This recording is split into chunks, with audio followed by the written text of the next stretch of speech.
Hello CAPF aspirants, जैसे कि आप सभी को पता है कि CAPF एग्ज़ाम 2020 दिसंबर को होगा। इस एग्ज़ाम के इंस्ट्रक्शन को लेकर कुछ कंफ्यूजन है आप सभी में। एक कंफ्यूजन तो यही है कि हमें कौन सा पेन यूज़ करना है। तो आपको पता है कि CAPF एग्ज़ाम में दो पेपर होते हैं, पेपर 1 और पेपर 2। पेपर 1 में आप हमेशा ब्लैक पेन यूज़ करोगे, black ball point pen. Paper 1 में एक तो आपको OMR शीट फिल करनी है, ये आपको पता ही है। उसमें आपको एनसर्कल करना पड़ता है, शेडिंग करनी पड़ती है। तो वो OMR शीट में आप ब्लैक बॉल पॉइंट पेन से ही करोगे। दूसरा आपको मिलता है scannable attendance sheet. Scannable attendance sheet भी आपको ब्लैक बॉल पॉइंट पेन से ही फिल करना है, वरना मशीन एक्सेप्ट नहीं करेगी अगर आप कोई और पेन यूज करोगे तो।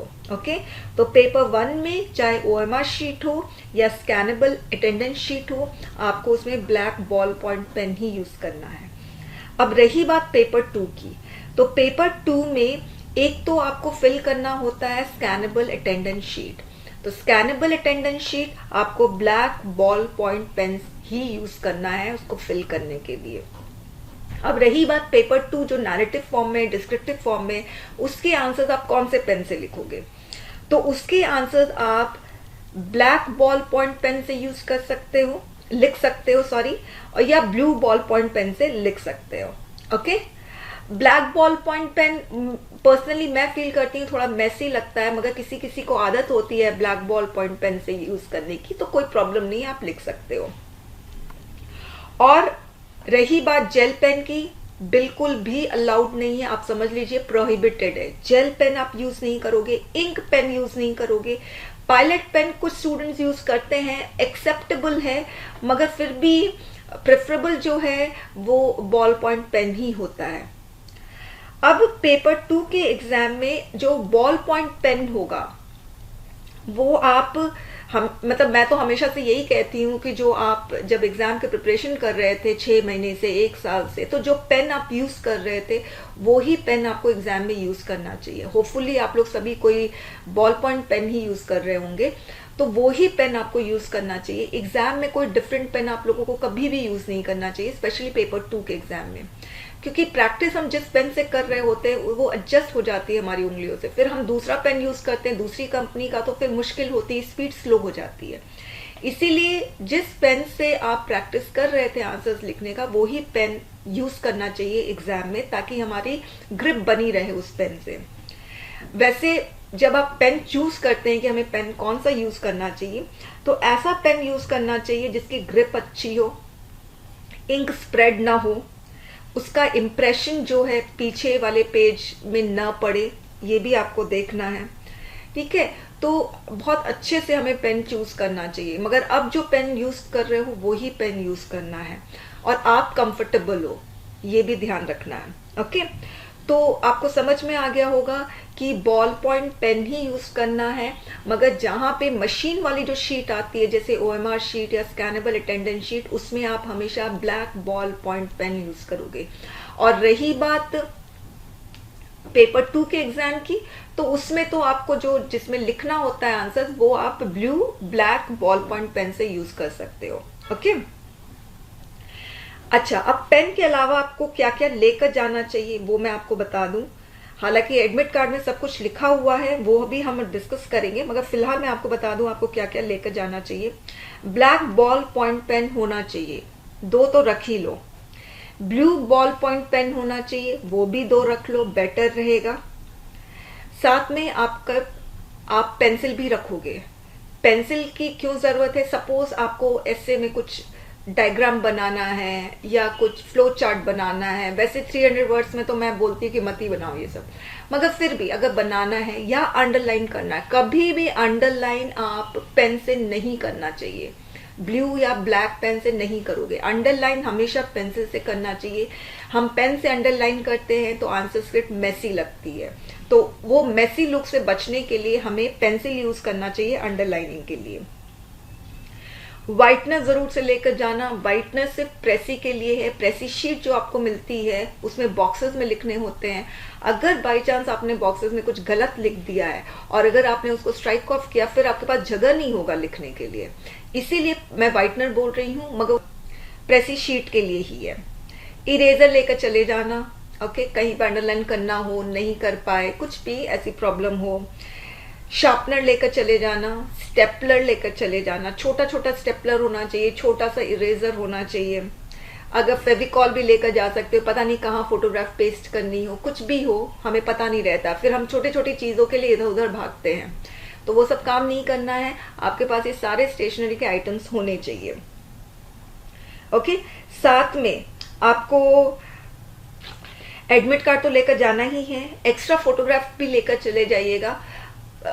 एडमिट कार्ड के इंस्ट्रक्शन में लिखा हुआ है कि अगर फोटोग्राफ क्लियर नहीं है तो आपके पास एक्स्ट्रा फोटोग्राफ होना चाहिए। हो सकता है कि आपको लग रहा हो कि क्लियर हो फोटोग्राफ, मगर हो सकता है क्लियर ना हो। ठीक है, कुछ भी हो सकता है, वो परसेप्शन पर डिपेंड करता है। तो इसीलिए एक्स्ट्रा फोटोग्राफ हमेशा कैरी करना चाहिए। अपनी आईडी प्रूफ कैरी करनी चाहिए। एडमिट कार्ड का प्रिंट आउट आप निकाल के लेकर जाओगे, ये भी आपको पता ही है।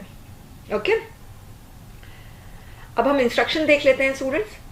देखिए, इसमें लिखा है ब्रिंग ई एडमिट कार्ड, यानी आपको प्रिंट आउट लेकर आना है। आप ये मत सोचना कि भाई मैं फोन में दिखा दूंगा, वो काम नहीं करना है।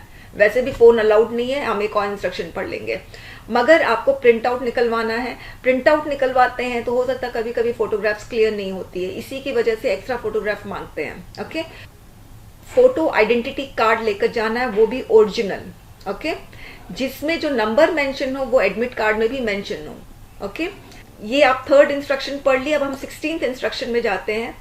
16th इंस्ट्रक्शन में लिखा है candidates who do not have clear photographs on the e admit card will have to bring a photo identity proof and 2 passport size photographs. तो चाहे क्लियर हो फोटोग्राफ आपका एडमिट कार्ड में, चाहे नहीं हो, आप हमेशा 2 पासपोर्ट साइज फोटोग्राफ्स लेकर जाएंगे।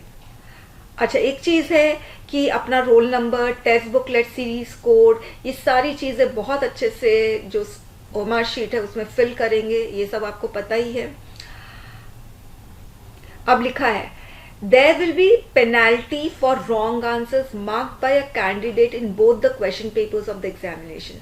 देखिए, पेपर 1 में नेगेटिव मार्किंग होती है, आप लोगों को पता है, मगर पेपर 2 में कोई नेगेटिव मार्किंग नहीं होती है। इसमें लिखा हुआ है बोथ द क्वेश्चन पेपर्स। ये चीज मुझे बात समझ में नहीं आ रही है, मगर पेपर 2 में नेगेटिव मार्किंग नहीं होती है। स्टूडेंट्स, कैसे कोई नैरेटिव फॉर्म में नेगेटिव मार्किंग कर सकते हैं? नहीं हो सकता है। तो इसीलिए आप पूरा पेपर कंप्लीट करोगे, नेगेटिव मार्किंग से डरोगे नहीं। इसमें लिखा है answers other than those made by black ball point pen will not be evaluated. ये एक्चुअली पेपर 1 के बारे में बोल रहा है। पेपर 1 में जो आपको ओएमआर शीट मिलेगी, वो ओएमआर शीट में सर्कल्स जो है आपको शेड करना है सर्कल्स को, तो वो आपको ब्लैक बॉल पॉइंट पेन से करना है। अटेंडेंस शीट भी आपको फिल करनी है, वो भी ब्लैक बॉल पॉइंट पेन से करना है, क्योंकि ये सारे मशीन में जाते हैं। ओके, तो अगर आप ये पेन यूज नहीं करोगे, ब्लैक बॉल पॉइंट पेन, तो मशीन एक्सेप्ट नहीं करेगी। इसीलिए ये वाला जो इंस्ट्रक्शन है ये सिर्फ पेपर 1 के लिए, 14th इंस्ट्रक्शन। ओके, अब हम 17th इंस्ट्रक्शन पढ़ते हैं। Candidates may note that all the entries in OMR sheet for objective test paper and entries in scannable attendance sheet for both paper 1 and paper 2 should be filled up by black ball point pen। Clear हो गई ये बात? तो आपको 14th और 17th वाला जो instruction है ब्लैक बॉल पॉइंट पेन का, वो सिर्फ ओएमआर शीट के लिए है और स्कैनेबल अटेंडेंस लिस्ट के। अब इसके अलावा 21 का इंस्ट्रक्शन बहुत इंपॉर्टेंट है। आप मास्क लेकर जाओगे। ओके, फिर उसके बाद आप सैनिटाइजर लेकर जा सकते हो, मगर वो बॉटल स्मॉल साइज की होनी चाहिए और ट्रांसपेरेंट बॉटल होनी चाहिए। ओपेक टाइप की बॉटल है तो फिर उसमें कोई चिट भी भर सकता है, राइट? तो इसीलिए ट्रांसपेरेंट बॉटल होनी चाहिए, ये बहुत इंपॉर्टेंट है। 11th इंस्ट्रक्शन जो है वो बहुत इंपॉर्टेंट है। इसमें लिखा हुआ है कि मोबाइल फोन जो है, चाहे वो वर्किंग में हो या स्विच्ड ऑफ मोड में हो, आपको नहीं लेकर जाना है। अब कोई स्टूडेंट सोच सकते हैं कि एग्जामिनेशन हॉल के अंदर नहीं लेकर जाना है, एग्जामिनेशन सेंटर में हम लेकर जा सकते हैं, मगर थोड़ा सोचो, अगर आप एग्जामिनेशन सेंटर में लेकर जाओगे तो एग्जामिनेशन हॉल में तो आपको जाने के लिए मोबाइल फ़ोन आपको ले जाने के लिए परमिशन नहीं मिलेगी, तो कहाँ रखोगे मोबाइल फ़ोन? अब कोई कोई बोलेगा एक होता है मोबाइल फ़ोन सबमिट करने के लिए, किसी किसी एग्जामिनेशन सेंटर में नहीं होता है, और यदि होता भी है तो वो लोग साफ कहते हैं कि उनकी रिस्पॉन्सिबिलिटी नहीं है। अगर आपका मोबाइल फ़ोन चोरी हो गया, खो गया, तो उनकी रिस्पॉन्सिबिलिटी नहीं है। इसीलिए आप मोबाइल फ़ोन बिल्कुल भी कैरी नहीं करोगे। ओके, रिस्ट वॉच कैरी करो। पुराने ज़माने में भी काम चल ही रहा था ना विदाउट मोबाइल फ़ोन। अभी आप लोगों को लगता है कि अब्सोल्यूट नेसेसिटी है, मगर ऐसा कुछ भी नहीं है। मोबाइल फ़ोन बिल्कुल भी नहीं लेकर जाना है। ओके, मेरे ख्याल से मैंने यहाँ पे इंस्ट्रक्शंस जो एडमिट कार्ड में थे वो मैंने क्लियर कर दिया है। अब हम बात करते हैं एग्जाम में आप देने जाओगे पेपर 2 का, तो उसमें आपको एक क्वेश्चन पेपर ऐसा मिलेगा जो डिटैचेबल फॉर्म में होगा और वो आप अपने घर लेकर जा सकते हो, तो वो सिर्फ क्वेश्चन पेपर होगा। फाइन। एक आपको मिलेगा क्वेश्चन कम आंसर बुकलेट अराउंड 46 पेजेस के। जो क्वेश्चन पेपर होता है वो करीब 10 पेजेस के होंगे या 4-5 पेजेस के होंगे, मगर जो क्वेश्चन कम आंसर बुकलेट होता है वो इस तरह का आपको मिलेगा। ये मैंने यूपीएससी के वेबसाइट से डाउनलोड किया है, 2017 का है। तो इसी तरीके का आपको क्वेश्चन कम आंसर बुकलेट मिलते हैं। अगर आप टेलीग्राम ग्रुप में हो मेरे, तो आप फाइल में जाओगे तो आपको ये वाला स्पेसिमेन कॉपी मिल जाएगी। ओके, तो इस तरह के क्वेश्चन कम आंसर बुकलेट मिलते हैं, और इसमें अगर आप पढ़ोगे इसका इंस्ट्रक्शन तो ज़रूर से पढ़ना। एग्जामिनेशन सेंटर में आप जाओगे तो आपको ये जब क्वेश्चन कम आंसर बुकलेट मिलेगा तो इंस्ट्रक्शन पढ़ना बहुत ज़रूरी है, पढ़कर समझना और फिर उसको फॉलो करना। अब इसमें लिखा है write legibly and neatly in ink. कहीं पे नहीं लिखा हुआ है कि आपको ब्लैक बॉल पॉइंट यूज़ करना है या आपको ब्लू पेन यूज़ करना है, कहीं नहीं लिखा है। मगर इसका मतलब ये नहीं है कि आप कोई भी पेन यूज़ कर लोगे। आप सिर्फ बॉल पॉइंट पेन ही यूज़ करना, और चाहे ब्लू हो ब्लैक हो, कहीं पे कलर भी मेंशन नहीं है, मगर इसका मतलब ये नहीं कि रेड कलर यूज़ करोगे, ग्रीन कलर यूज़ करोगे, मगर ब्लू या ब्लैक होना चाहिए। अब इसमें इंक लिखा है, उसका मतलब ये नहीं है कि आप इंक पेन यूज़ करोगे। ओके, एग्जाम में वैसे भी बॉल पॉइंट पेन ही यूज़ करना चाहिए। फाइन। फिर लिखा है पेंसिल में B use for drawing diagram sketches. तो पेंसिल मैंने पहले भी बोला है, पेंसिल आप ज़रूर से लेकर जाओ। अंडरलाइन जो करोगे इंपॉर्टेंट चीज़ वो पेंसिल से ही करोगे। ओके, और इसमें जो इंस्ट्रक्शंस है वो आप पूरा पढ़ लेना। इसमें पेन से रिलेटेड जो इंस्ट्रक्शंस है वो आपको यही वाला एक इंस्ट्रक्शन है, इसके अलावा और कोई इंस्ट्रक्शन नहीं है। Okay, thank you students.